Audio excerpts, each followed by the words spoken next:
Coming in at number 10 is Kang the Conqueror. Kang is a little bit of an interesting pick for this list, as he totally can be stopped and has been multiple times. Thanks to the advanced time period he comes from though, Nathaniel Richards has an increased lifespan, making him look 40 when he's actually 7 years old. That's fine, that doesn't make him unstoppable. What makes him unstoppable is a couple of things. For starters, as most people know, Kang has a huge relationship with time. A version of this guy exists at almost all moments of the time stream, and not just one version of him, as there have been Kangs from different universes that have shown up as well. So not only can Nathaniel Richards show up at any point in the time stream in any of his numerous identities that all have their own long history, but his alternate universe versions are almost always set to make an appearance in his place. And then, on top of that, until recently, Nathaniel had the ability to transfer his consciousness to another body when he passed away. Nathaniel, Ramatut, Iron Lad,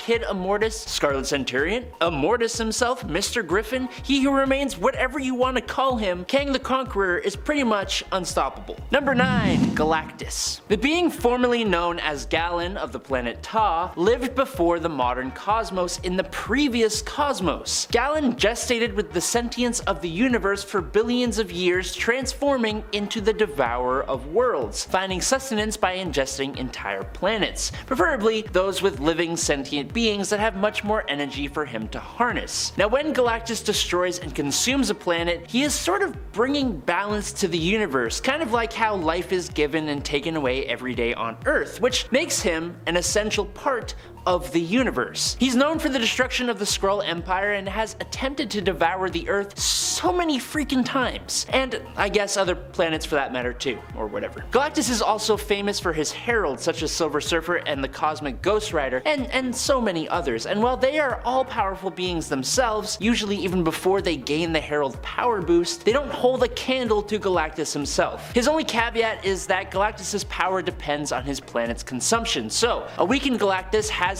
been taken out before, but if he eats like 4 or more planets or something, he's been able to defeat multiple mad celestials all by himself. He's powered by food, and I think pretty much all of us can understand that. Coming in at number 8, Abraxas. Abraxas is the polar opposite of the cosmic entity Eternity. So, being the opposite of Eternity, his whole reason for existing is to destroy all of the multiverse, which, I'll be honest, there are a few different characters in Marvel who exist for that reason, and funnily enough, a bunch of them are on this list. Abraxas is tied to Galactus too, because when Galactus would consume a planet, it would keep Abraxas in check. So, when Galactus is taken off the board in Galactus the Devourer, Abraxas is released and begins his path of ultimate destruction. As a cosmic entity, Abraxas' powers are essentially limitless, and his whole existence is kind of important to the universe, which means he can't really be taken out like a normal villain. So, how the heck do the heroes come out on top against this guy? Well, in Fantastic Four number 48 to 50, we learned of an incredibly powerful weapon called the Ultimate Nullifier. It was used back then to threaten Galactus and stop him from destroying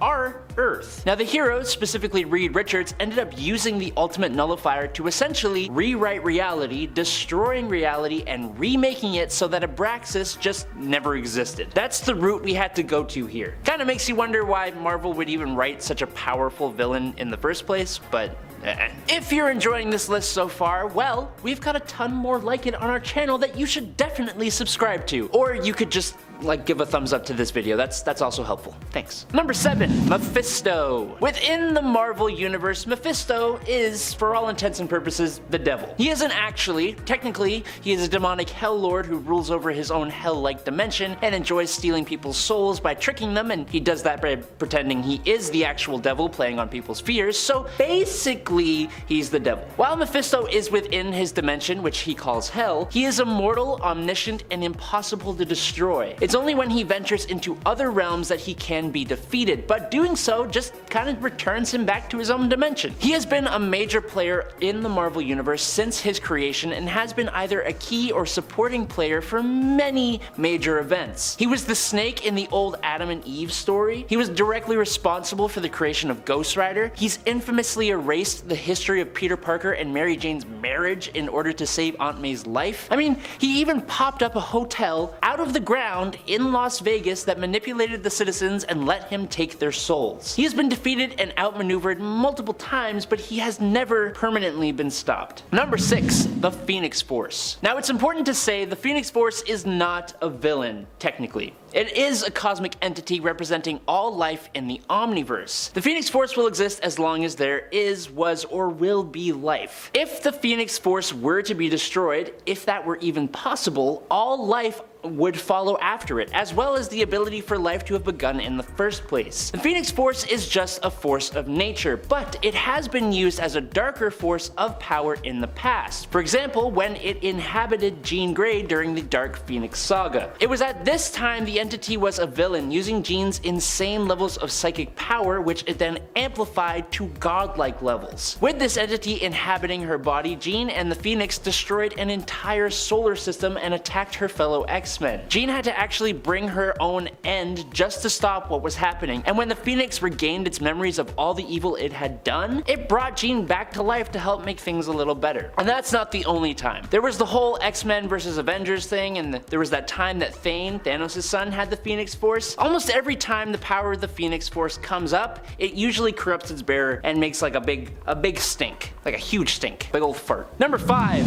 Dormammu. Most fans of Doctor Strange know Dormammu. This being composed of pure magic energy rules the dark dimension and spends most of his time taking over other realities as he finds them. He's essentially immortal and capable of wielding godly power over magic, the dead, souls, and pretty much anything, really. When he is in our reality, he can be thwarted and returned to his own, usually by the Sorcerer Supreme, but within the dark dimension, he reigns supreme and cannot be taken down, like, at all. Using his vast magical abilities and the influence of his power, he is constantly trying to invade our reality, and even when he is banished back or he is stopped, he always comes back eventually, and he has been doing this for millennia. Number 4. The Beyonder. The Beyonder is a singular entity with no duplicate versions of himself in other universes, similar to the Phoenix Force. And also a lot like the Phoenix Force, Beyonder is basically like a baby in that he is a younger member of a race called the Beyonders that are a near omnipotent alien race from a dimension outside of the multiverse. He is himself basically a whole universe.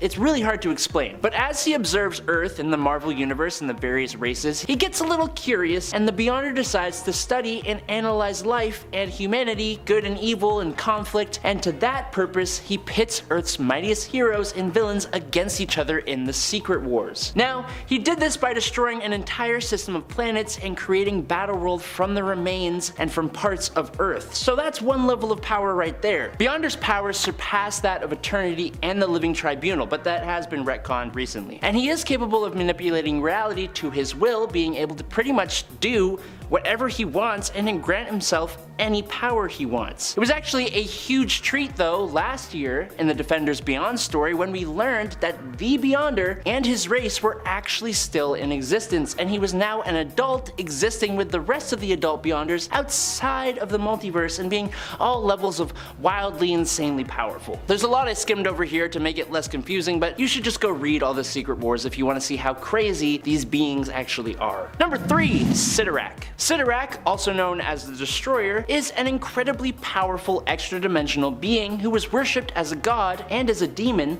by the primitive humans of Earth until he was banished back to the Crimson Cosmos, which is where he comes from. Now, as the Destroyer, Cyttorak's main goal is to just cause destruction and raise destructive power. Simple as that. To do this though, from the Crimson Cosmos, and also to win a wager with 8 other godlike deities like himself, he created the Crimson Gem of Cyttorak, which allows him to select a person to be his avatar, enhancing them to become the indestructible and immortal Juggernaut, which kinda gives us 2 different versions of Unstoppable all wrapped up into one package. You're welcome. Merry Christmas. That's for you. As the Juggernaut is essentially a physically unstoppable force of kinetic energy, unless you're the Hulk, I guess, then you can stop him.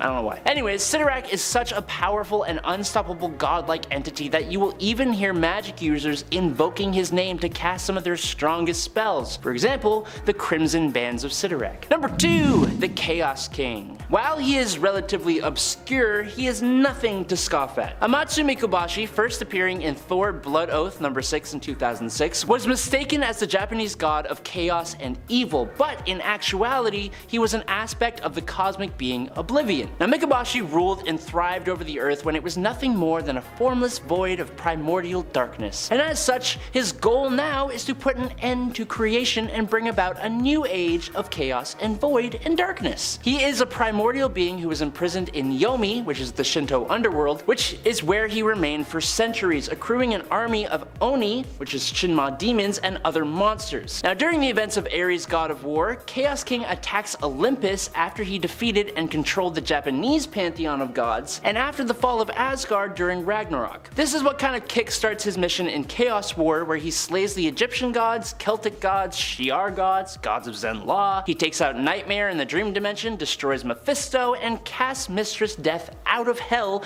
making her literally run away. And he releases the souls of the damned. He did all that. He has the power to defeat eternity and is practically unfazed by attacks from the likes of Zeus. God Hercules, Galactus, Silver Surfer, and Thor together could not defeat Chaos King. To win, Hercules had to literally punch him into a portal to an endless void of nothingness, and this was after he destroyed 98.76% of the entire universe. That's a lot. Number 1. Chthon. Chthon is one of the most powerful demons to ever exist. Even though he predates anything like this, of all the devil-like demons out there, including Mephisto, Chthon is the closest thing to the actual devil. He and his Ngari actually ruled the earth before the angel Lucifer attacked them, and that was before Lucifer ever rebelled against heaven and became the actual devil. Chthon himself is responsible for all the witches, werewolves, vampires, and other dark creatures, as well as being the master of the most powerful form of magic, chaos magic, which is the same stuff used by the Scarlet Witch. The Scarlet Witch has altered all of reality with just a fraction of that magic, so yeah, it's a lot. His opposite, Oshter, is one of the 3 beings that make up the Vishanti, and they stand in direct opposition to Chthon specifically, creating the Book of Vishanti in response to Chthon's Darkhold. Other demons and dark sorcerers, including Dormammu and Mephisto, call on Chthon's name to cast some of their strongest spells, and the Sorcerer Supreme, Doctor Strange, was almost corrupted and permanently taken out by Chthon's mere presence alone. He is extremely hard to bring down, and even if you manage to do so, it's only a matter of time until he comes back. Number 10. Iron Man. I mean, Tony is just a man, but he is still a very determined man, and he's willing to put everything on the line when it comes to saving the day or fighting for what he believes in. A few examples of this can be seen from both the comics and the Marvel Cinematic Universe. In the Marvel Cinematic Universe, Iron Man ends up being the one to wear the Infinity Gauntlet, snapping to defeat Thanos as the heroes make their final stand. He knows he won't survive this, but it's up to him in the end to save the day, and he's willing to give his life to stop Thanos and prevent him from once more erasing 50% of the universe's population with a snap. During Civil War in the comics, Iron Man also exhibits how committed he can be to a cause, when he believes the best way to prevent civilian casualties is by basically reining in superheroes, having them register and in essence work for the government. His beliefs are so strong that while other heroes disagree with his methods, he is willing to go to war over it, starting the first civil war against the superheroes that disagree, who are led by a man who believes in freedom among all else and knows all too well what it's like to be a government pawn. Captain America's Steven Rogers. And friends, before we move on to our next spot on this list, if you love what we're doing here at Top 10 Nerd and you need more Marvel content in your life, be sure to check out our Top 10 Marvel playlist for that. Number 9. Doctor Strange. Even when Doctor Strange died, he didn't let that defeat him. In Death of Doctor Strange, Strange comes back to investigate his own death and solve his own murder. Well, a version of him does anyways. And the amazing thing is that he also seems to have left clues for his alternate self to solve the murder. In the end, when Clea attempts to call him back before accepting the role of Sorcerer Supreme as Doctor Strange's wife, Strange, however, says he cannot return because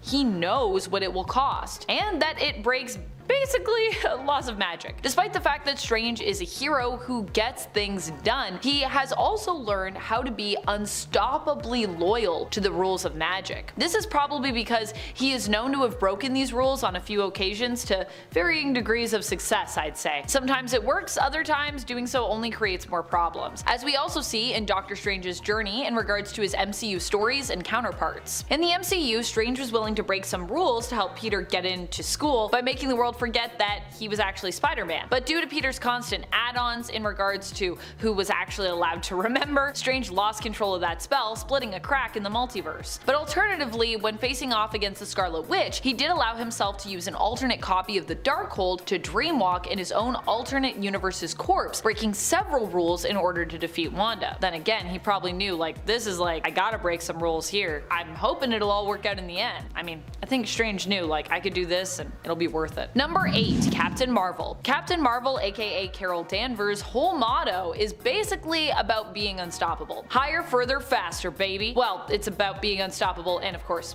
flying. Carol loves to fly. Even when an alternate version of her shows up on God Emperor Doom's battle world during Secret Wars, where she is given a life that she should seemingly love, this version of Carol becomes suspicious of Doom and ends up rebelling, questioning if what he tells her about the sky is actually true. This lines up perfectly with the type of hero Carol is in the main reality as well. During Secret Wars, the Captain Marvel of Earth 616 was one of the heroes on the life raft who had been preserved to the end of the multiverse and rebelled as well against Doom to try and reset the multiverse back to normal, which happens after Reed gets control of the Beyonders' powers, winning them back in a battle against Doom and using them along with the help from his family to rebuild the Marvel multiverse. Aside from that, Carol in the main continuity has also lost her memories multiple times and even died and been resurrected, and she hasn't ever let any of that stop her from doing what needs to be done in terms of heroics. Captain Marvel also happens to be one of the most powerful superheroes out there in Marvel Comics. She's got a ton of combat experience, military experience, pilot experience, and can survive in the vacuum of space. Number 7. Blue Marvel. Blue Marvel is one of the Superman-like characters that Marvel has to offer us. In fact, I would argue of the characters that we have in that category that are like DC Superman, he is one of the most underrated and often understated for how powerful he truly is. Adam Brashear, as he is known, is actually powered by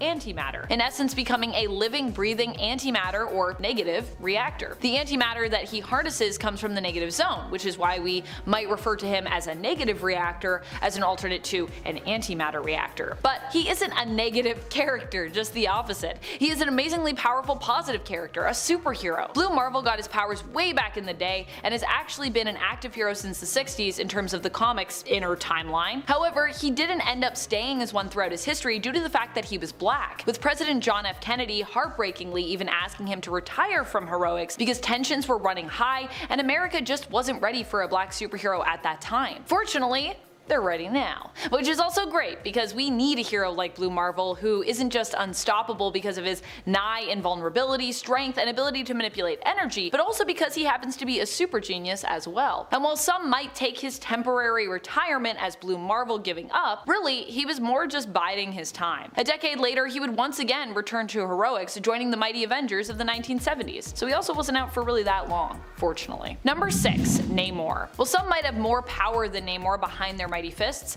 I would argue that Namor tends to be even more stubborn and determined a lot of the time. He isn't one to back down, and generally a good speech doesn't really cut it for making him stop whatever it is he's doing. Although he also probably wouldn't attack mutant kind since, you know, he is a mutant. But then again, if mutant kind did something to harm Atlantis, he might. Namor is a mutant, but first and foremost he is a ruler, believing in fighting for his people and their underwater nation. Case in point, when Krakoa first emerged and he was actually approached to join and acknowledge the country, but he decided to reject their offer to join the nation as a mutant. Although I imagine Atlantis would still recognize Krakoa, but I can't remember for certain if that's been mentioned in anything that I've read. Let me know in the comments if you know if Atlantis has acknowledged Krakoa yet. Namor is also in his own right a powerhouse, and while he might not be as well known for his strength as someone say like the Hulk, he also has shared a place on the Defenders team, with him proving how undeniably powerful he is to have earned that place. In fact, the Defenders remains one of the most powerful teams at Marvel, so typically anyone who makes the cut should be considered pretty OP. Number 5. X-Man. I mean, when you have the power of someone like X-Man, it's impossible for you to not be considered unstoppable. X-Man is a reality warping mutant and superhero. He's extremely powerful when it comes to telepathic abilities and telekinetic abilities. Although he isn't always operating on the side of, you know, straight up good, with his morals sometimes getting a little wobbly wonky, I would say, like when he thought that, removing love from the world would somehow fix it. At the end of the day, he is generally trying to be a hero and do what he thinks is best. Nate Gray, as he's known, is not from the main continuity, but actually hails from the reality of Earth 295, aka the Age of Apocalypse, and then he kind of got sucked into the main continuity. In the AOA reality, which stands for Age of Apocalypse respectively, he was created by that world's version of Mr. Sinister, known simply there as Sinister. However, Gray would escape Sinister and end up being raised by a mutant hero and one of my fave mutants in general, Forge. So, that Gray in general is going to act as a hero because he was raised by one of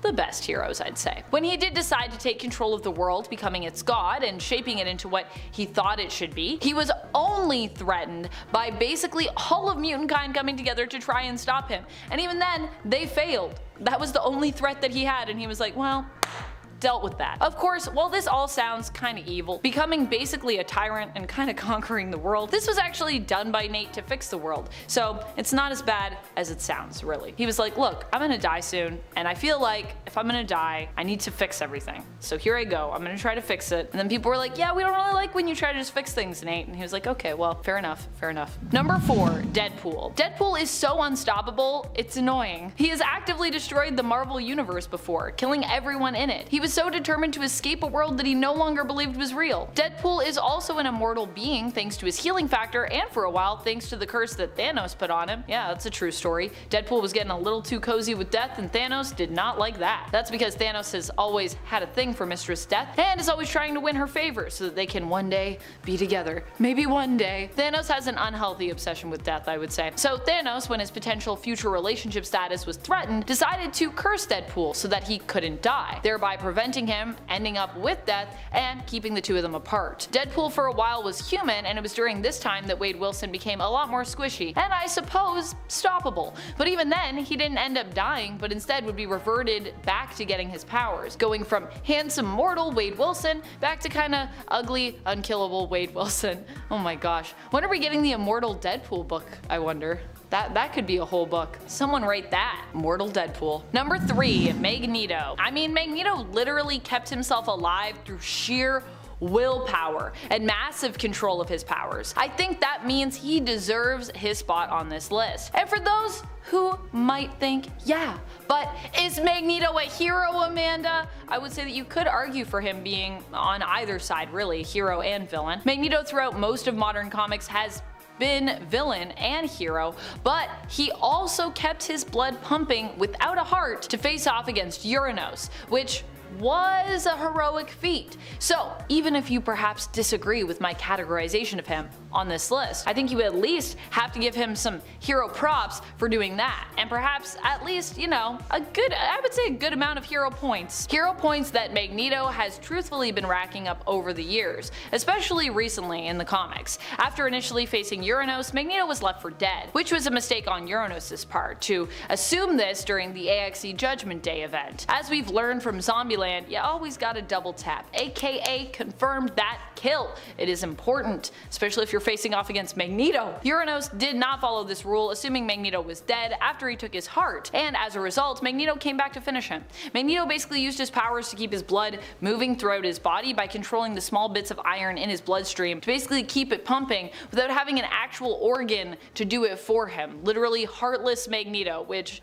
sounds terrifying. Later, using all his strength and a power boost from Storm, Magneto was able to defeat the Eternal Villain before he passed away. But I'm sure he'll be back eventually because he is Magneto and he's a pretty great character, so. Number 2, Wolverine. I would say Wolverine is probably one of the most unstoppable heroes that we have over at Marvel Comics. He is a master tracker and is determined when it comes to defeating whoever stands in his way, or when it comes to saving the day. And even when he ends up being brainwashed and used as a weapon, he ends up not letting that stop him, at least not in the main continuity. Although in some of those alternate worlds, he definitely has been brainwashed to the point that he had to be put down. And by Kitty Pryde, no less, in one of them. Ugh, that hurts my heart. That being said, even in alternate worlds where he has become like Lord of the Vampires, he was able and willing to rise up to defeat his fellow evil brethren, even though he knew it would also mean his own death as well potentially. That's how determined Wolverine is. He's also virtually unkillable. Well, I guess unless you drown him. But even then, Wolverine has fallen into oceans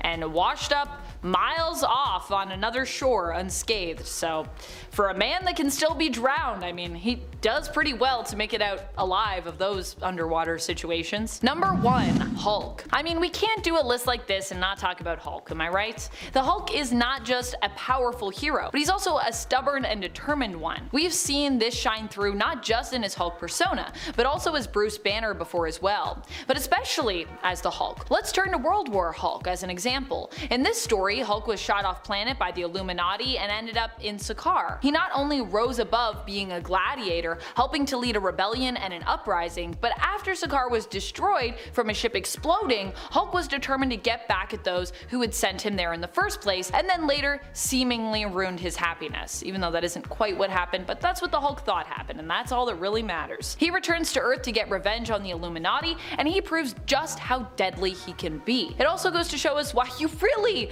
do not want to make the Hulk angry, because he might just squash you like a bug. He threatens the lives of some of the greatest heroes. When it comes to confronting even Professor X, Hulk manages to take on the mutants who come to his aid, and single-handedly does so, not being defeated by a physical show of power, but instead kinda by a speech about how the mutants, don't really deserve his ire. When it comes to Bruce Banner, we've seen his unstoppable nature as is showcased in the recent Hulk series by Donny Cates and Ryan Ottley, where Bruce turns Hulk's body into his own spaceship, and his mind into the ship's engine, with Bruce remaining in control at the helm, which is pretty crazy. Also, I mean, Bruce kinda took on Thor in a fight at one point and was like, look, I might be Bruce Banner, but give me all the information about how the Hulk fights. I'm a smart guy and I can use that knowledge to basically face off with the Hulk. Number 10. Circe. Circe was a woman in ancient Greece whose beauty was apparently unparalleled. She married a wealthy prince, but he was a brutish, cruel drunk who she viewed as an animal, so she killed him before eventually coming into contact with the goddess of witchcraft, Hecate, who granted her 1/5 of her soul, which made her a master of magic capable of imposing her will and power on others. After Circe sold her soul, she became obsessed with regaining it from the dimension of hell where it had been sent. She is willing to do anything and sacrifice anyone to try and regain what she has lost. She is known for turning men into animals that serve as her minions, and has magic powers which allow her to open portals and teleport or give life to inanimate objects. She has geokinesis, the ability to possess people, as well as the ability to freeze time to pull herself and others out of a moment. She is a constant thorn in Wonder Woman's side and a constant source of chaos in the DC universe. Number 9. Black Adam. Teth Adam was a member of the Kandaki tribe in ancient Egypt, whose people were forced into servitude by a cruel pharaoh of the time. Most of his family was killed, but Teth Adam was able to escape with his nephew Amun when the wizard Shazam brought them to the Rock of Eternity to make Amun his chosen champion. Amun learned that he could share his powers with Adam, and the two returned to free their people. Amun wanted to find a peaceful solution, but Adam felt that peace was not an option and wanted revenge, so he killed his nephew in order to gain his power for his own. In the present day of the DC universe, he is the ruler of Kandak, and sometimes a member of super teams like the Justice Society. He flip-flops between being an anti-hero and a straight-up villain, but the fact that he once started World War III and murdered millions of innocent civilians makes me more than comfortable putting him on a villain's list. His enchantment from the wizard Shazam has granted him the strength of Shu, the speed of Horus, the strength of Amun, the wisdom of Zehudi, the power of Aten, and the courage of Mehen. This gives him super strength, speed, flight, and lightning casting abilities, which makes him capable of taking out most of the heroes of the DC universe with ease. The only people who seem to be able to consistently stop him are Shazam, who has pretty much the same powers, and of course, Superman. Number 8. The Reverse Flash. There is some variation on the origins of the Reverse Flash depending on the continuity you are looking at, but usually he is a man from the 25th century called Eobard Thawne, who develops a fascination with the Flash. He works for years on studying the Speed Force until he eventually manages to replicate the accident that gave Barry Allen his superpowers and tries to become a hero himself. Because his time period doesn't have much need for heroes, he causes incidents that he can then solve himself. He eventually became friends with the Flash, but once Flash became aware of his true nature, he turned Thawne away and he became the Reverse Flash. Reverse Flash wants to gain his friend's respect and become an integral part of his history, so he traveled through time to mess with Barry's life, doing rather minor things like tripping him on the stairs when he was a kid and going to such extremes as killing his mother in front of him as a child. Reverse Flash's ability to manipulate the timeline makes him almost unstoppable, as if someone gets in his way, he simply travels through time and erases them from existence, as he did to his own brother, Roburn. Due to him being so weaved throughout history, Barry can't even stop him without risking creating an alternate timeline, as when he prevented Reverse Flash from killing Nora Allen and accidentally created the dystopian Flashpoint timeline. Even when Barry does manage to kill Thawne, because he is so connected to the negative Speed Force, he is always brought back before long. Number 7. Doomsday. In the ancient Kryptonian days, a scientist wanted to create the ultimate life form. He accomplished this by sending a baby onto the planet's surface and waiting for either the elements or the creatures of the planet to, let's say,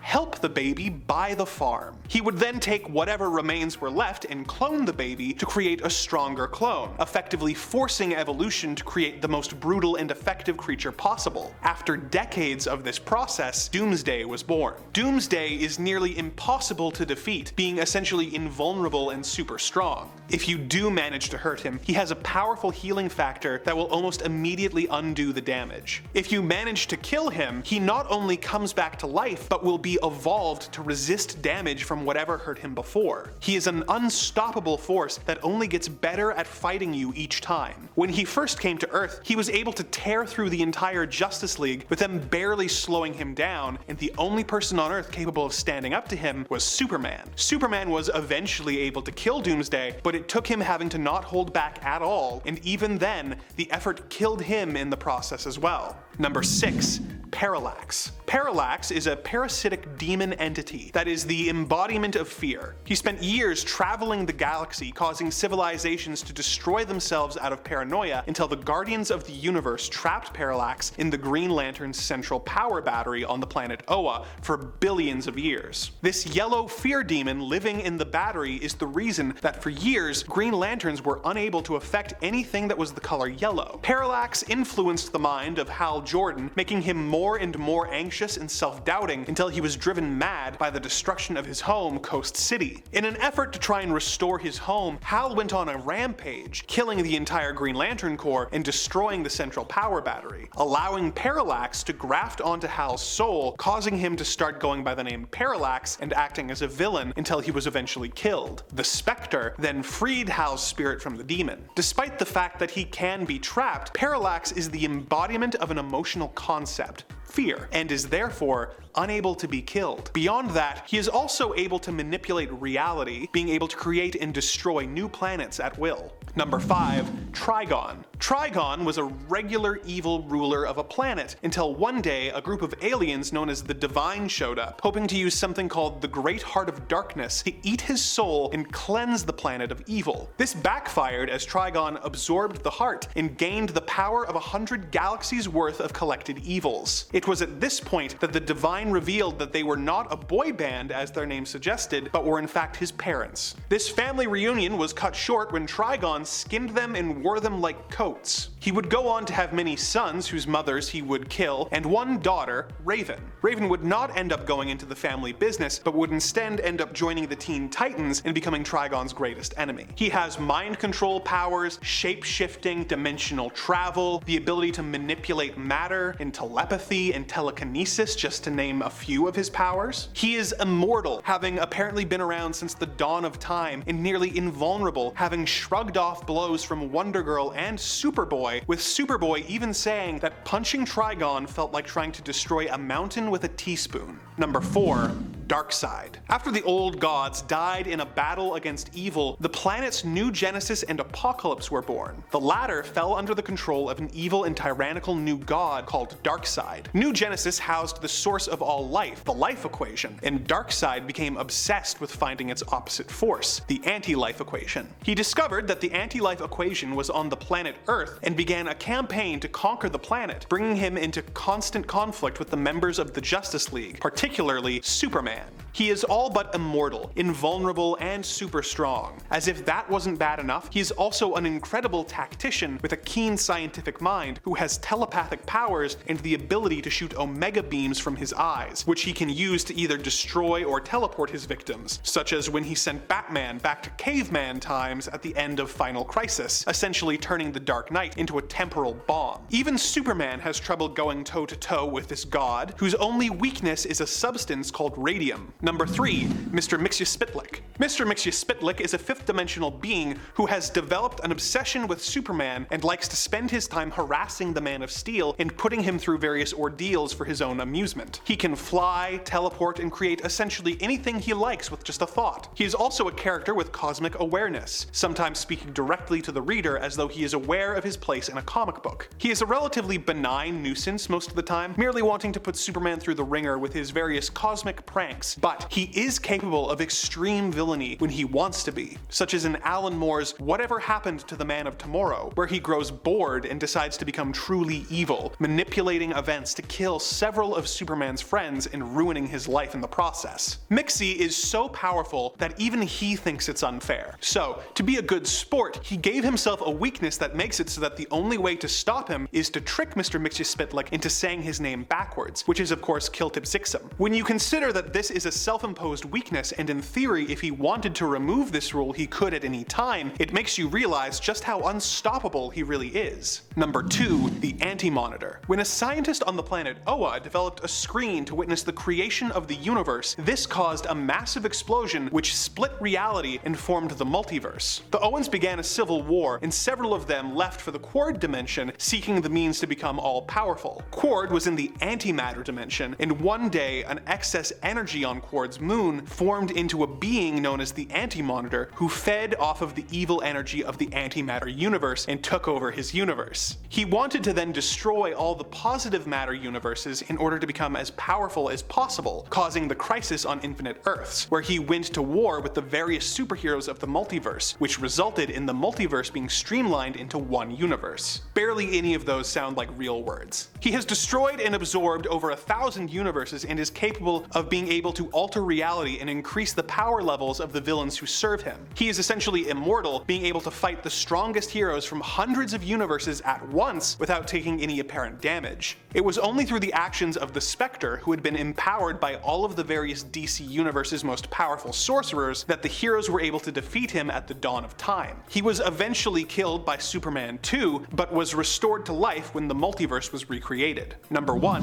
Nekron. Nekron's origins are shrouded in mystery, with rumors that he existed before life or was created by darkness itself to serve as its protector. Other stories say that he was imprisoned into the land of the unliving by the Guardians of the Universe near the beginning of time. For most of eternity he was unaware of life, but once he discovered its existence, he became obsessed with becoming its master. He fought against the Green Lantern several times with his army of the undead until he formed his own Lantern Corps by trapping the Anti-Monitor in his own central power battery. The Black Lanterns are comprised of dead superheroes as well as the entire population of the destroyed Coast City, who he has resurrected and forced to fight on his behalf. Even when his physical form is defeated, as he was never technically alive, he is simply sent back to the land of the unliving to begin plotting a new scheme to destroy life itself. Number 10. Dr. Doom. Some of you are already typing your comments claiming that Victor Von Doom is not a villain and is instead an anti-hero. I would disagree, saying that he's at best an anti-villain, but honestly if I didn't include him I'd be getting just as many comments complaining about his exclusion, so let's put him at the bottom and agree that Dr. Doom started out as a villain and has become more nuanced and difficult to peg down in the years since. Victor Von Doom was the child of Romani people living in Latveria. His mother was a sorceress, and after her and his father's passing, Victor began to study her books, teaching himself the dark arts. He also developed a keen scientific mind, which made him a legendary scientist and inventor at a very young age, and led to him being tracked down by the US military and offered further education in the States. It was here that he met Reed Richards, with whom he developed a lifelong rivalry. While still in school, he developed his infamous Doom bots and also built a functional time machine. He was disfigured in an accident incident that resulted in his expulsion, and he went on to become the leader of some monks who helped him build his iconic armor. He became the main antagonist of the Fantastic Four and the dictator of the country of Latveria, causing lots of problems for the heroes of the Marvel Universe. His status as one of the most brilliant minds on Earth, as well as him being one of the Earth's most powerful sorcerers, combined with his diplomatic immunity, makes him a force to be reckoned with for both the heroes and the villains of the Marvel Universe. In at number 9 is Sabretooth. Sabretooth is like the darker, bigger, and stronger brother of Wolverine. He isn't actually Wolverine's brother, but the fights between Wolverine and Sabretooth were the absolute most bloody, knockdown, drag-out, legendary fights that go to such drastic extremes, and that's because neither of these guys can really be stopped, since they both possess an absolutely massive, powerful healing factor. They share a lot of qualities, honestly. Sabretooth has adamantium-laced bones and claws, superhuman senses, superhuman attributes, and even psionic resistances as well. The thing about Sabretooth is that he is just pure animalistic fury, a mindless killing machine, but one who has the training to make him just that much more of a force to be reckoned with. Even when he is stopped, he's almost never fully destroyed because of that damn healing factor that makes him next to impossible to bring down. Sure, he doesn't warp reality or cross-dimensional barriers, but even when he was thrown into the pit on Krakoa, where he was trapped alive but unable to move, he still proved a problem as he figured out how to escape. Magneto.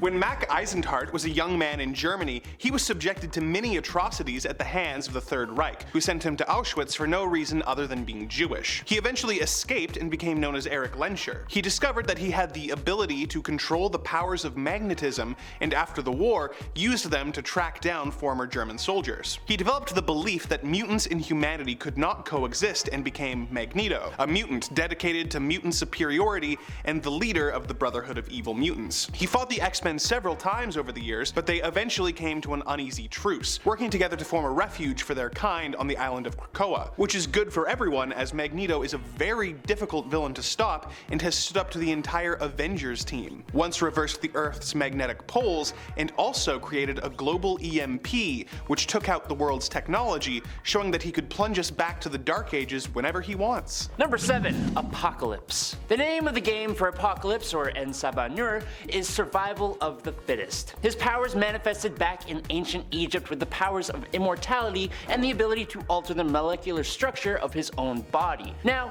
we unfortunately have to talk about time travel here. I'm sorry. While Apocalypse has history with Kang the Conqueror as Rama Tut, the more important time traveler that Apocalypse deals with is Nathan Summers, aka Cable. In the future world of Cable, Apocalypse had conquered the world, so in order to stop that, Nathan went back to ancient Egypt to defeat Apocalypse. Now during that fight, the techno-organic arm of Cable bonded to Apocalypse, who used it to interact with a celestial spaceship and integrate all of its technology into himself, amplifying and enhancing his existing powers, allowing him to do pretty much anything. He can teleport, interface with any technology, grant himself almost any power like strength, flight, energy beams, telepathy, telekinesis, and all kinds of stuff. Obviously, it all depends on the story he's in. He's so incredibly OP that his powers wax and wane based on the story. Like in the X-Men animated TV show, he grew to like 1,000 feet tall and just used energy beams to completely vaporize the X-Men. And that could totally happen in the comics too at any point if it served the story. Usually he just sends out his horsemen to test the mutants though. The thing that makes him even more unstoppable is his ability to move his spiritual essence into new host bodies when his physical body is either worn out from his massive power or destroyed in a fight. Number 6. Hela. Hela is the daughter of Loki, who was appointed by Odin to be the goddess of death. He would come to regret this choice, as Hela soon began several attempts to steal his and his son Thor's souls and to conquer Asgard for herself. In one of her most disturbing plots, she cursed Thor with immortal life, but a frail and decrepit body. She eventually reversed this and moved to Las Vegas, where she began to feed upon the souls of the unlucky. As the goddess of death, she can't really die, and is able to heal any injury with great speed, even being able to come back from disintegration. She has the power to kill immortal beings with a simple touch, making her a force to be reckoned with for Thor, let alone the normal human heroes he works with. Number 5. The Fury. Many people may actually not know of the Fury. Fury, and there's a rather simple reason for that. The Fury came about in Marvel Superheroes UK, which is Marvel's attempt to branch out to British audiences and revamp Captain Britain. But it was also a way for Marvel to open up and explain the concept of the multiverse, and this all happened in the Crooked World story. This story deals with one of the most powerful reality warping mutants ever, named Mad Jim Jaspers on Earth 238. But he's not even the focus of this point. Mad Jim Jaspers became the leading political leader in England, rallying the people against superheroes, and he created what was essentially a robot called the Fury, for the sole purpose of taking down superheroes, and my lord, the Fury is good at it. In the matter of 2 years, the Fury decimated every single superpower being on Earth 238 except for Jim Jaspers. The Fury is similar to the Sentinels we see in the X-Men Days of Future Past movie, because this robot can analyze superhuman powers or any threat and modify its own defenses and capabilities to combat it. But it can also fire extremely potent energy blasts and even restore itself after being completely destroyed. The Fury ends up completely obliterating Captain Britain, causing him to be revived. And that was all a test for Captain Britain to face the much more powerful Mad Jim Jaspers from Earth 616. Now, the universe of Earth 238 gets destroyed, but the Fury adapts to even that and develops the ability to travel across dimensional barriers to continue its mission. The only thing going against this being is that he doesn't have a ton of appearances, so it's kind of hard to judge him against other beings. Number 4.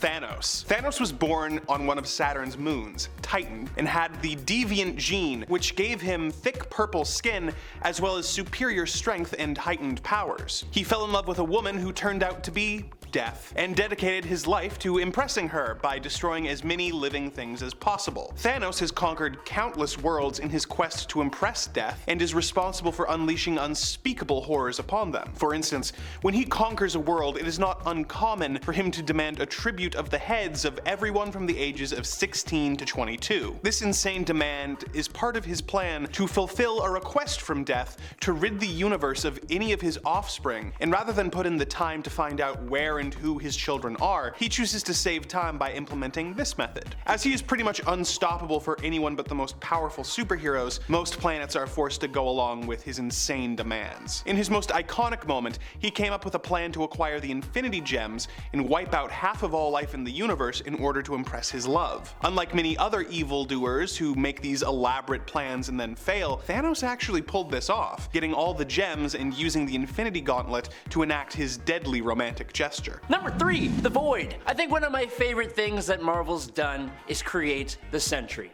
Essentially a Superman-like character, but like, in my opinion, way cooler. A large part of what makes him so much better is that while he is essentially a godlike superhero who inspired all the other heroes who exist, he also has a dark persona called the Void. The Void went on a rampage that took the lives of around 1 million people and almost destroyed Manhattan. And so, Sentry made the decision with other heroes like Reed Richards and Doctor Strange to cause the entire world to forget about his existence. Now, in New Avengers, which started in 2004/2005, the Sentry comes back to the world, and through a series of events, the Void also returns. Full rosters of the Avengers, X-Men, and the Fantastic Four all went to take on the Void, and they couldn't do a damn thing. Only the Sentry himself could really subdue the Void, and it, in classic supervillain fashion, vowed to come back. And it totally did. In the Siege event, Norman Osborn decided to attack Asgard, and he used the Sentry to do this. Problem is that the Sentry ended up unleashing the Void, and it totally obliterated Asgard completely, taking out Loki in the process. This did actually branch off into a what-if story where the Void was never stopped and destroyed every superhero on Earth, and then went off into the universe to basically do the same thing. The Void exists as long as the Sentry exists, and the Sentry keeps on coming back to life every time he somehow gets defeated. The Sentry is basically a god, and the Void is this god's devil. Number 2,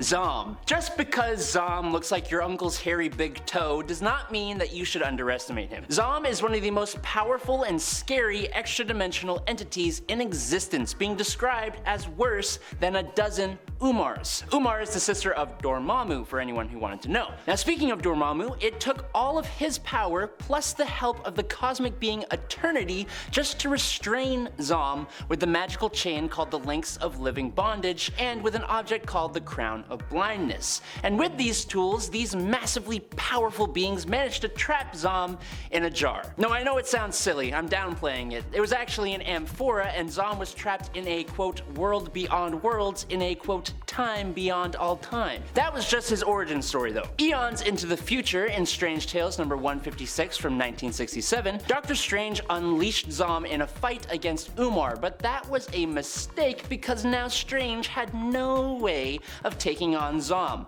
like at all. He had to turn to the Living Tribunal, the personification of multiversal law, the representative for the One Above All, and the highest authority in the multiverse, just to banish Zom. Zom wasn't really released again, but Strange did channel Zom's power in a fight against Worldbreaker Hulk when that event happened, and using that power he did indeed pummel the hell out of the Hulk until Strange started to lose control and pass out. Lastly, in Doctor Strange's final recent moments, he was taken down by the Hood, who held an assault on the Sanctum Sanctorum with like 50 other villains, and Strange managed to rise again, but channeling the power of Zom, which he used to take out everyone. Then Strange left the mortal plane. Number 1, the One Below All. So, the One Above All is the ruler of the multiverse and the creator of all life in it. Although he is the source of love and good, he also has an evil form known as the One Below All, who is the personification of hatred and destruction. The ruler of the lowest point of reality, the below place, it is able to manifest itself on Earth through the mutagenic form of gamma radiation. This means that when Bruce Banner was caught in the gamma bomb, he was infused with this dark entity's power. The One Below All wants to become the only remaining thing in the multiverse and to destroy everything else. As he is incapable of having his own personality without a host, it waited until Hulk's father, Brian Banner, died to merge with him and take on his personality. The leader eventually managed to absorb Brian's soul in hopes of learning more about the One Below All, but was possessed by it instead. He is a terrifying foe who can never really be killed, and who, as a dark aspect of the One Above All, is technically also the creator of everything he's trying to destroy. If you want more information on the One Below All, check out our video attempting to explain the Immortal Hulk, where he is the puppet master pulling all the strings against the Green Goliath. Number 10, Beast. Beast is probably one of the most unstoppable characters at Marvel Comics right now. And while technically still a hero, so relevant to this list in terms of his classification between being a goodie and a baddie in general, he still has been up to some pretty questionable things in order to protect Krakoa, including basically turning Wolverine into a mindless slave. On the more optimistic side of Hank's history though, we also see an example of how unstoppable he can be in terms of his ability to seek out knowledge and never give up. After House of M, Beast for a good while was focused on finding a way to restore mutant kind and bring back the mutants they had lost in the aftermath, thanks to Wanda's reality warping magic. Hank tried everything from science to mysticism, but in the end was sadly unsuccessful. However, he still searched far and wide for a very long time, which I think should get him some unstoppable points. I think he also even created an organization just to figure that problem out, so yeah. And friends, before we move on to our next spot on this list, if you love what we do here at Top 10 Nerd, be sure to show us that you love us by giving this video a thumbs up. And at 9, Franklin Richards. Franklin Richards is the son of Reed and Sue Richards from the Fantastic Four, obviously. I don't feel like I needed to say it, but I still needed to say it. And even while currently or in the actual real present year of the comics, he's a toddler, he's still an absolute powerhouse, and I'm gonna count him, okay? Especially since the freaking Celestials have deemed this kid beyond Omega level on the scale of mutant-based powers. Cause when a future version of yourself comes to your present and then manages to bend Galactus to their will, making Galactus Franklin's herald, I don't think there's much else that they can really do aside from just accept it. Hey, that's like 100%ing life. There's nothing you can do after that, which I think speaks for itself. This kid is able to tear the universe apart with a single thought, in essence, probably making him the scariest damn toddler on the face of the earth and the galaxy, aside from eventually when I have mine, because that will be the spawn of Satan. And that's also coming from someone who already thinks that toddlers are scary. Alright, you should have seen that one who was trying to stab me with safety scissors. That was a time. Gotta love Tuesdays. Also, according to the history of the Marvel Universe, the book, Franklin Richards is supposed to survive until the end of his universe and then pass on to the next one, like Galactus did, which is insane. Dude was born from a girl who can go invisible and a guy who can stretch. Jeez. Number 8. Moon Girl. Friends, I just read the Moon Girl team up with the X-Men, which continues her journey on the hunt for Devil Dinosaur, who has been dino-napped, and it was way too cute, and I have to include her, so sorry but not sorry. Also, Moon Girl does not get enough love, and Luna Lafayette, she's pretty unstoppable, let's be honest. Not only does she succeed in rescuing Devil Dinosaur in her team-up series, and as such will be returning with her own series with her dino pal in tow, which I recently picked up the first issue of, although I haven't read it yet, but she also has solved problems that have stumped many genius level individuals in the Marvel Universe. Moon Girl was smart enough to find a way to almost single-handedly destroy the Terrigen Mists, when that threatened basically a war between the Inhumans and the mutants. I mean, granted, there were others who were kind of trying to puzzle it out before her and succeeding at least somewhat in that, but it was really Moon Girl that made the destruction of the Mists possible in the short time the heroes had left to rectify the conflict between the two sides. And while her instantly fixing Forge's work may have irked a lot of comic book fans, I will say it did show just how brilliant Moon Girl is, because Forge is literally one of the best inventors that we have at Marvel Comics in terms of his intellect and his know-how. So that just goes to show you basically how cool Moon Girl is. I don't really see it as a downside, but I understand. I love Forge too, so it is a little like, oh, my heart. And at 7, Spider-Man. No matter what Spider-Man or Spider-Person you're referring to, none of them will ever be stopped in the grand scheme of things, alright? Not only is Peter alone an insanely resilient individual, but that's part of the whole Spider-Person identity. Getting back up no matter how many times you get knocked down or no matter how hard you hit the mat. Which is why Spider-Man is Marvel's most popular character, or well, one of the reasons. Which is yet another reason why he's unstoppable. Because why would Marvel end a character that is just making them mad bank? Spider-Man's introduction in essence resurrected the MCU in a time where people thought that Civil War was going to be lame, and now seemingly the driving force behind it, since the majority of the OGs have retired or were killed or sacrificed themselves or whatever. Spider-Man is a powerhouse in a ton of industries, and that plot armor is going to be more powerful than anything Tony Stark could ever make for him. Cosmic Spider-Man was awesome and something I want to cosplay, but the plot armor is truly the most powerful version of this character. Plus the whole thing where he has to actively pull his punches, otherwise, you know, we'll have a whole Andrew Garfield situation. And then when he threatened the Kingpin, because, you know, if things had gone another way, nobody would have been able to stop him. He would have just I would have liked to see that though. Number 6. Colossus. I mean, it's literally in Colossus's name at one point, hence why he has to make our cut and why he takes one of our top spots. Colossus is known for being the unstoppable Colossus in Marvel's Contest of Champions, but also in the comics during the Fear Itself event when he became the Avatar of Sidorak for a time, replacing Cain Marko. In fact, whenever Colossus is the Avatar of Sidorak, that's what we call him, Unstoppable Colossus, because Juggernaut is Unstoppable Juggernaut. And if you have his card in Marvel Snap, it is easy to see why we consider him to be so unstoppable just in general. Sorry, I'm obsessed with Marvel Snap lately, so it's probably going to be mentioned now and then in our videos. Even though we are not sponsored by Marvel Snap, to be clear, but we should be. I love that game. In Snap, Colossus's card ability is an ongoing. He cannot be moved, destroyed, or have his power reduced. And he comes by this card ability honestly, as even in the comics, Colossus is known for being an unstoppable force. Halfway through in at number 5, Archie Andrews. Okay, whoa. Hold on. Before you start raging at me in the comments, just please hear me out.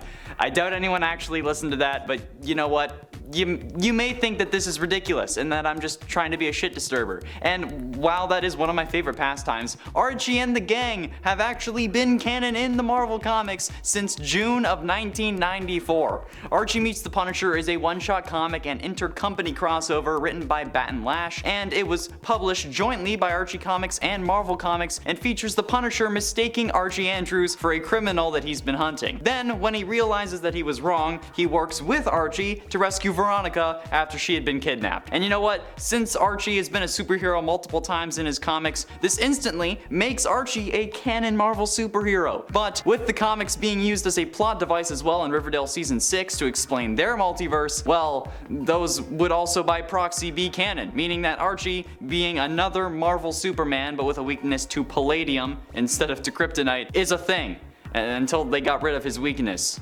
Yeah, that was also a thing. Yeah, that's a pretty unstoppable hero if you ask me. He can't fly, but I mean, again, plot armor. Number 4. Storm. On part 1 of this list, I talked about how Magneto was unstoppable after Uranos' invasion. How even after seemingly being killed, Magneto just got back up. Well, he wouldn't actually have been able to keep going if it wasn't for Storm and their weird, kinda sexy team up in their fight against Uranos. But this isn't the only time that Storm has become unstoppable. There are a few others that stick out in my memory. There is the time that she was infected by the Children of the Vault's technology, which threatened to overtake her body like a virus. This happened actually pretty recently, within the last few years. Her brush with the deadly tech left Storm comatose, temporarily, until she was revived by the combined efforts of Jean Grey and Emma Frost in their own giant-size X-Men comic, which they shared together. However, Storm was still very unwell after this and left with an estimated 1 month to live. While Krakoa has the capacity to resurrect any fallen mutants, or anyone else that they feel so inclined to bring back at this point, Storm refused to take this easy way out. She would not just lay down and surrender to death. Why? Because Storm is a badass, that's why. And also I think because she felt it undermined the value of life to do so, which she was not here for, and honestly, I want to back her up on that one. Instead, Storm attempted to fight back against the infection, venturing into the often bigger on the inside lab known as the World in her own giant-size issue in an attempt to find something that might help her. Storm and her teammates did succeed in this, separating the virus from Storm and restoring her health, and proving that even in the face of death, Storm generally refuses to back down. Getting close to the end in number 3, Squirrel Girl. Okay, I mean, there's a whole series called The Unbeatable Squirrel Girl. So I think that you kind of deserve to be on the list. The solo series debuted in January of 2015 and ran for 8 issues and was relaunched in October of 2015 as part of Marvel's all new, all different Marvel branding, and was published through to November of 2019 with 50 issues for a total of 58. Both series were written by Ryan North, but in issue number 4 of volume 1, Squirrel Girl literally stops Galactus from coming after Earth by being friends with him. I mean, come on. You're literally unable to sit there and tell me that this doesn't make her deserving of this list. Bro, she didn't even have to fight him, for God's sakes. It's actually insane, dude. She just talked the Devourer of Worlds into not going after Earth. Plus, I know that you all love Squirrel Girl, okay? I may not have been here for a while, okay, but I know that much. I also know that saying anything against the Hulk will get me mean DMs for 3 years, but hey, at least you love Squirrel Girl. And honestly, after reading this issue, I have to say I agree. It's pretty freaking nuts. Yes, I made the pun, alright? You were all waiting for it, I hope. Number 2, Punisher. The Punisher truly is a man who never backs down. I mean, we even see this bizarrely enough reflected in his interaction in the comics with Archie Andrews, who was also on this list. Punisher is willing to venture kind of into a totally different world in order to apprehend a criminal. And he succeeds, after of course mistaking Archie for the criminal, but that of course is easy to do when you consider how similar he looks to the man that Punisher was after. Punisher is so committed to catching the evildoer, he resorts to food fight tactics. And for Frank Castle, who often prefers to fight with guns, you better bet that's commitment. That's unstoppable when you're willing to throw a cake at someone. And finally, in at number 1, Scarlet Witch. Considering how the entirety of House of M is meant to be about how she changed reality, I think it's fairly safe to say that she's a powerful hero, even if she isn't a hero all the time. Like in Multiverse of Madness, for example, when she somehow was able to send demons and monsters across different dimensions to attack America Chavez, but couldn't just go to those dimensions herself. Even if she was a villain in this scenario, she was still able to take on the Illuminati from their universe and beat them all fairly easily, proving that not only is she an extremely powerful mutant, whether she's on either side, but also that falling boulders can kill a Captain Marvel, and are also therefore the most dangerous obstacle or weapon in the Marvel universe. The only limit to Wanda's abilities in any incarnation really is her brain, which is like my one gripe with Multiverse of Madness, since her whole point of taking America's powers for herself was in case her kids got sick and died again. But like, you've turned a whole city into your own personal TV show and brought your dead Infinity Stone powered boyfriend back for it. So I think you can handle a little chicken pox if your sons get caught or get whatever you think they're gonna get in whatever universe. But that's also a way for them to explain why she didn't do it, since the movie was all about setting up the premise of incursions. But either way, come on, Scarlet Witch, yeah, it's the thumbnail, I think. I don't know, I actually don't know. But coming in at number 10, it's actually Superman. We're just gonna get this one out of the way now. Yes, Superman is practically unstoppable. On one hand, you've got what is probably the strongest, most durable guy in DC with a heart of gold and a strong moral compass. He is basically a god to us, but he is also one of the very first real superheroes to show up in comic books. The benchmark for what makes a hero a hero. If it's not his massive amounts of power and his strong will that keeps him in the fight, then it's his massive popularity. When DC had the death of Superman story, there was absolutely no way that Superman was gone forever. We've seen stories where he not only takes over the Earth, but stories where the Man of Steel lives until the absolute end of the universe itself. His own stories suffered because of the fact that he's just unbeatable. He's so damn powerful that nothing was a real challenge for him. Superboy Prime, essentially Superman without weaknesses, was one of the largest threats in the multiverse, and he went toe-to-toe with a Dr. Manhattan powered up Batman who laughs. Now I'm putting Superman at number 10 because he's a golden boy and he bothers me in a similar way to Captain America. I'm sorry. In at number 9 though is Orion. Orion is a new god and the son of Darkseid, and as a hero with a dark ancestry, he is quite the conflicted do-gooder. He has many forms and he has many abilities.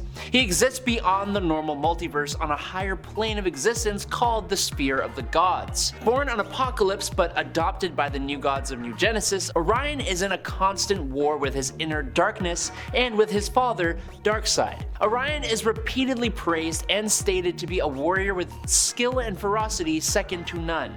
While undercover on Apocalypse, he was their greatest warrior and would have slaughtered their entire army during training. He has held open the hand of the god of strength and might, who was threatening creation and ripping holes in reality with that strength. He stands against and fights a sun-amped up Superman one-on-one, something no one else in the Justice League was able to do, and he can tank star system destroying explosions. Orion moves with the speed of thought. His intelligence was enough that he created the Genesis box, which can destroy and rebuild a universe.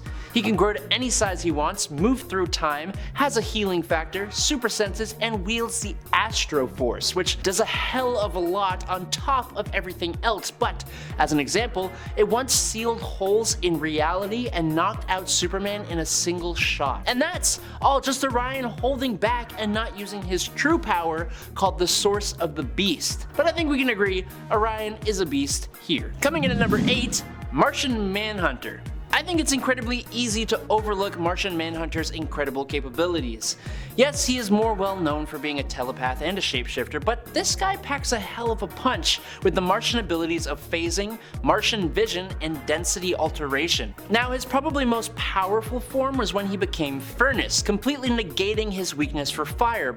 But Furnace was a villain and therefore cannot really be on this list. But in DC 1,000,000, we get a John Johns who leads a war against Darkseid and gets him to surrender to the Source Wall, becoming trapped inside of it. The Source Wall, in return, gave John one wish. His wish was to become one with Mars, meaning John became a living planet while maintaining his multiversal telepathy and his genius intelligence. We don't get to see much of this version of John, but we can guess a lot of things about this version. Firstly, his weakness to fire is probably non-existent, because I mean, people gotta make fire on a planet just to survive. We can also probably assume John keeps his other Martian abilities to a degree, and there's also the possibility that the passage of time has increased those natural abilities considering he's defeated Darkseid. We can also assume he would now also have the powers that usually come with being a living planet, like weather manipulation and control of the elements. He can control the sands of Mars to an incredible degree to do crazy things, so there's that. But in at number 7, Swamp Thing. Alec Holland was a scientist who, much like some other scientists, turned superhero when he was caught in a disaster. For Alec, it was an explosion. When he jumped away from the explosion, Alec was bathed in the chemical vats of the Louisiana swamps, and his memories were absorbed into the being known as Swamp Thing. Swamp Thing is an immortal creature who fights to protect the planet from threats to nature, including many supernatural villains. The Swamp Thing has complete mastery over all forms of plant life, and through this power, he is in constant communication with the very essence of the earth, the green, and he serves as the plant elemental for the entire planet. In the past, Swamp Thing has gained access to other elemental powers, like at one point gaining control over earth, water, air, and fire, in addition to that of plant life. Theoretically, so long as there is plant life on planet Earth, Swamp Thing will always have a vehicle through which to house his consciousness, which makes him effectively immortal. He has basically revived himself countless times, just forming a new body out of plant life every time the current body can't keep going on, and he didn't even know he was doing this for the longest time. As a member of the Justice League Dark, Swamp Thing has been called on to help battle many supernatural threats over the years, and his recent TV show was hella underrated. Bring that shit back. Number 6. Captain Atom. Nathaniel Atom was transformed into Captain Atom in the 60s after being semi-forced to participate in a potentially fatal experiment sitting at ground zero of a nuclear explosion encased in an alien metal. Now, the explosion didn't actually kill him. What it did do was bond the alien metal to his flesh, giving him superpowers and throwing him 20 or so years forward into the present day. The alien metal gave him incredible abilities like flight, matter manipulation, energy manipulation, time manipulation, energy absorption, telepathy, spatial manipulation, quantum manipulation, force field creation, time travel, magic and mind manipulation, and control over the quantum field.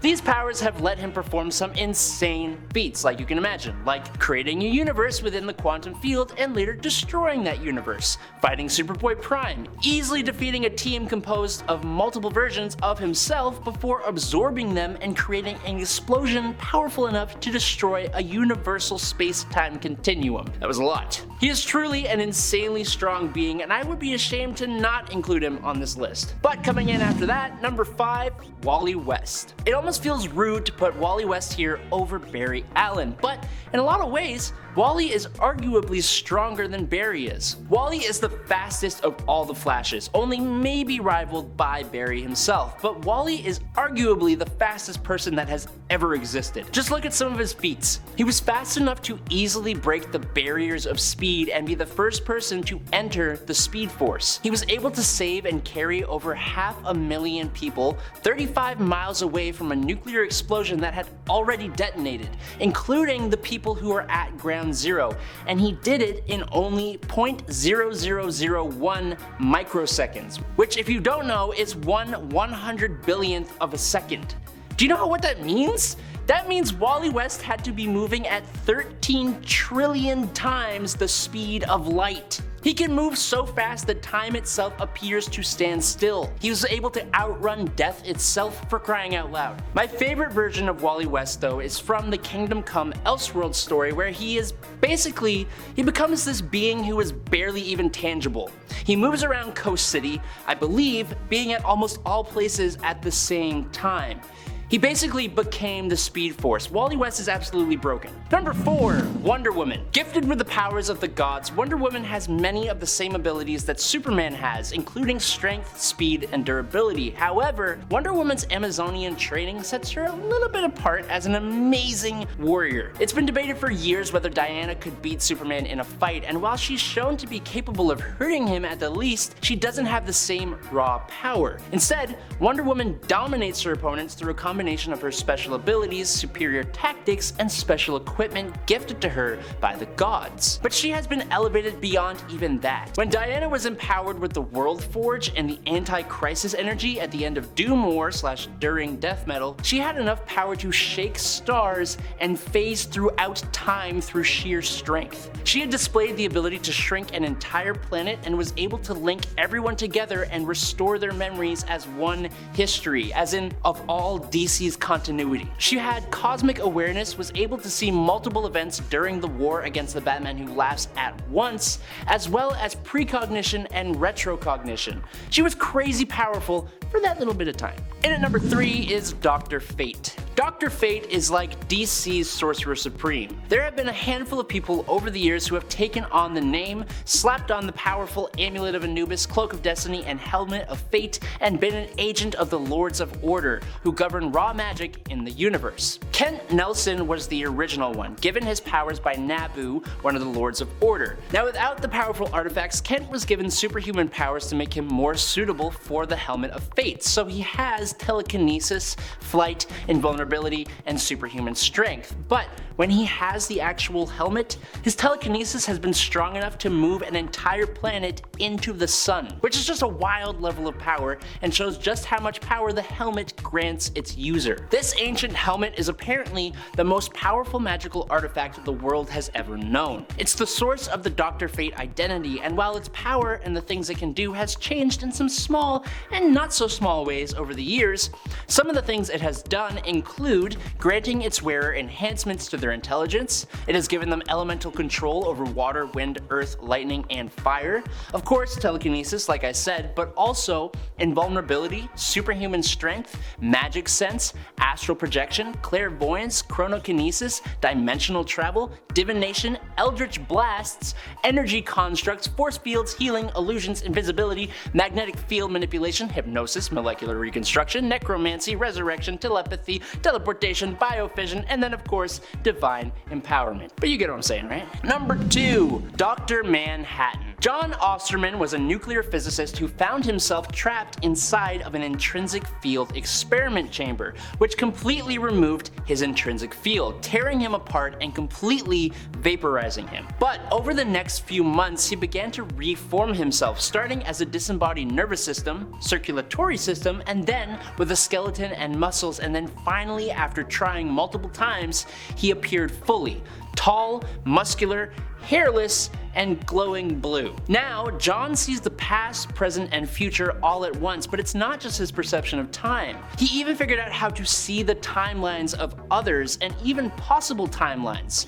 He is basically nigh omniscient with an understanding of the universe on a cosmic scale. It's hard to even describe what his powers actually are. His powers and knowledge give him the ability to travel through time, and he has completely fractured the timeline into infinite alternate realities existing in all of them at the same time, or simultaneously, if that makes more sense.